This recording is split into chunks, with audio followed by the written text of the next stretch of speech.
Buenas tardes, mi nombre es Luisa Santana y junto a mi grupo conformado por Michelle Cadavid, Juanita Gil y Nicole Montaño les vamos a hablar acerca de trastorno delirante.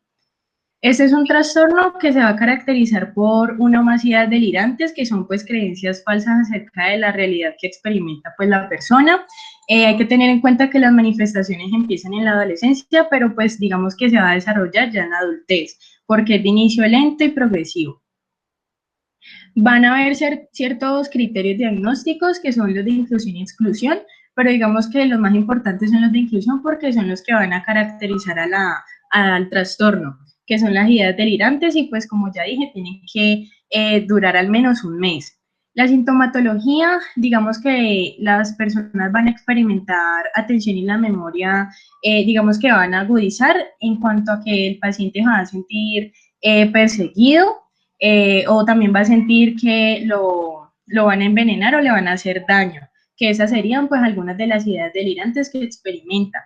La sexualidad va a ser conflictiva porque el paciente, digamos que con ese trastorno se va a asociar a disfunciones sexuales o va a estar marcada la inhibición del impulso y va a presentar cuadros distímicos en momentos de descompensación que digamos que se van a reflejar en cuanto a la pérdida de un trabajo o que su cónyuge le sea infiel. Ahora vamos a ver los tipos de delirio.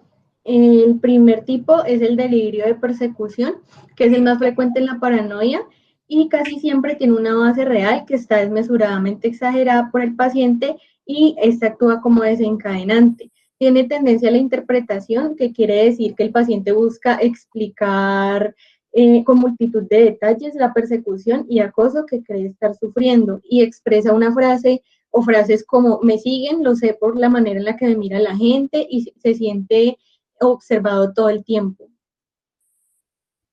El delirio de reivindicación tiene dos tipos. Cuando versa sobre la ley, quiere decir cuando el sujeto se encuentra inmerso en juicios y procesos por las constantes denuncias que hace.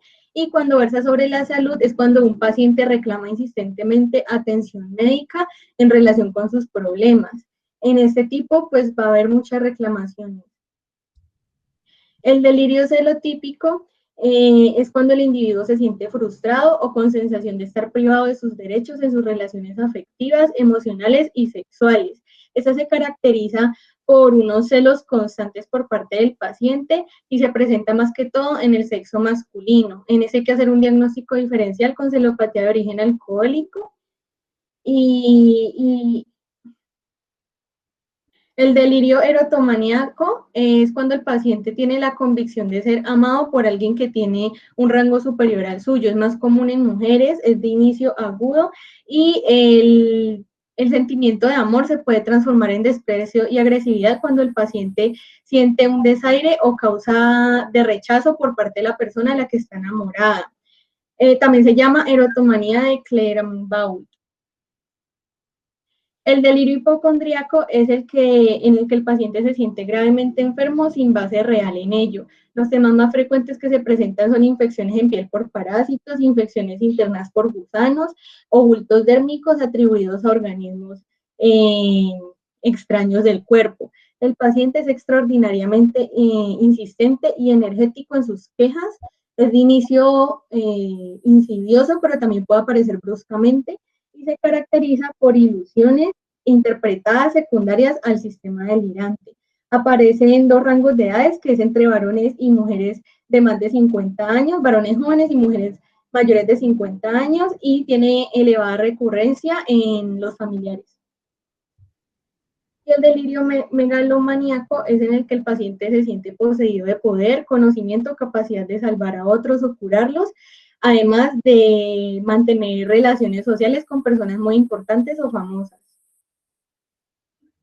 Para la evolución, curso y pronóstico, Cameron describió en los años 60 un modelo de evolución que reflejaba el desarrollo delirante en tres fases. En la primera fase vamos a tener que el paciente va a tener manifestaciones precoces en las que va a ser descrito por la sociedad como una persona hipervigilante, suspicaz, fascinada por los significados ocultos o con tendencia a personalizar.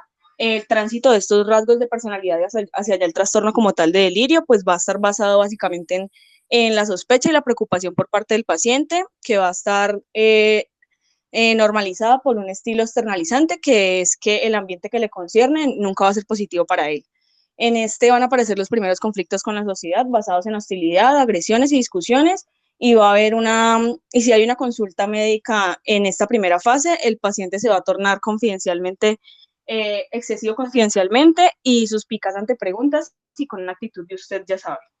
En la segunda fase, que es la cristalización preliminar o fase de agudización, vamos a tener que el malestar interno ya se vuelve intolerante para el paciente y va a aumentar de forma progresiva, y van a existir sentimientos caóticos en los que va a ser como imposible estabilizarlo, y eso le va a causar aún más malestar.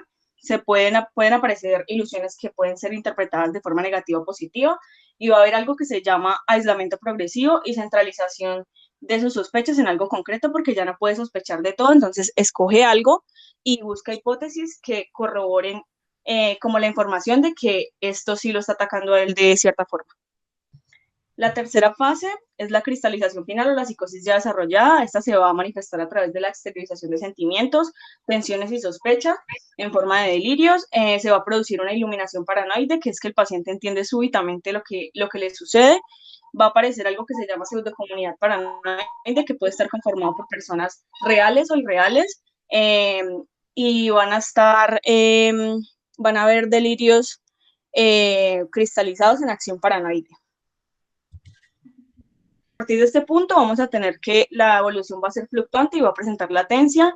Las exacerbaciones van a coincidir con ataques frontales provenientes de las ideas delirantes del paciente. Los ingresos hospitalarios van a estar usualmente provocados por problemas sociales. Su círculo social puede desconocer su patología y pues eso puede desencadenar exacerbaciones porque el paciente se puede sentir perseguido. Si hay una concurrencia de un hecho que puede ser significativamente negativo para el paciente, por ejemplo, una ruptura amorosa o una demanda o una pérdida de empleo, que se llama rompimiento o catástrofe, en la que el paciente puede perder como el esquema de su patología y puede haber una decaída hacia el suicidio. Si esto no se logra, igual se tiene que tener en cuenta que el paciente puede ser potencialmente suicida, y pues esto es importante para la evolución del curso de su enfermedad. Por último, vamos a tener que estos pacientes pues van a mostrar una capacidad de autocontrol y su evaluación va a estar sujeta al medio en el que viven y si se los considera o no como tipos raros. Pero sin embargo, pese a ello, existe factores que producen un mejor pronóstico, como son el sexo femenino, que sean casados, que el cuadro clínico inicie antes de los 30 años, que sea de aparición aguda, que sea de duración inferior a 6 meses, que haya presencia de factores precipitantes y que haya estabilidad laboral. Ahora veremos el diagnóstico diferencial de los trastornos delirantes, principalmente con los trastornos orgánicos y con la esquizofrenia. Trastornos orgánicos con las enfermedades del sistema nervioso central, que estas tienen un trastorno de conducta que puede incluir los trastornos de conducta de tipo paranoide. Estos pueden estar en la forma de inicio, en la etapa final de la enfermedad, síntoma prodrómico, fundamental, secundario o como un daño, una reacción al daño cerebral. Un ejemplo puede ser la enfermedad del Alzheimer, donde el delirio va a ser simple y poco organizado. Esta va a ser progresivo porque tenemos un sistema nervioso en proceso de deterioro. Las demencias secundarias con las parálisis general progresiva y la corea de Huntington, la psicosis epiléptica del lóbulo temporal. Estas van a tener unos periodos psicóticos en donde va a estar la ideación paranoide y va a ser semejante a la esquizofrenia. Los tumores prefrontales y subcorticales, la ideación paranoide va a ser un síntoma prodrómico. Esto quiere decir que lo vamos a poder usar como un diagnóstico precoz de los tumores. Y postraumática, principalmente de anestesia, donde vamos a tener la ideación paranoide no muy elaborada, pero sí vamos a tener que va a tener en forma de irritabilidad e hipersensibilidad a la crítica.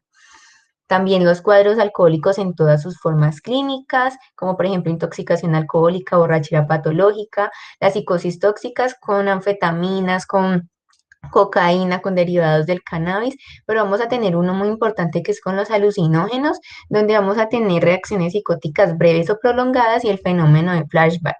Esto quiere decir que aún después de la persona haber dejado de consumir estos alucinógenos se van a presentar pues los delirios y los trastornos endocrinos y metabólicos, que los vamos a tener como síntomas secundarios que no son muy frecuentes. Con la esquizofrenia Tanto en los trastornos delirantes como en los trastornos esquizofrénicos, los delirios van a ser un síntoma fundamental. Entonces, por eso se tiene que diferenciar con dos aspectos muy importantes. La fundamentación delirante por parte del paciente. El paciente con un trastorno delirante va a tender a evadir sus alucinaciones, sus delirios, y el paciente esquizofrénico no. Y la propagación del delirio quiere decir que en el paciente con un trastorno delirante va a afectar progresivamente sectores más amplios de su conducta, y esto se puede expandir a otras personas o colectividades. En el paciente esquizofrénico no.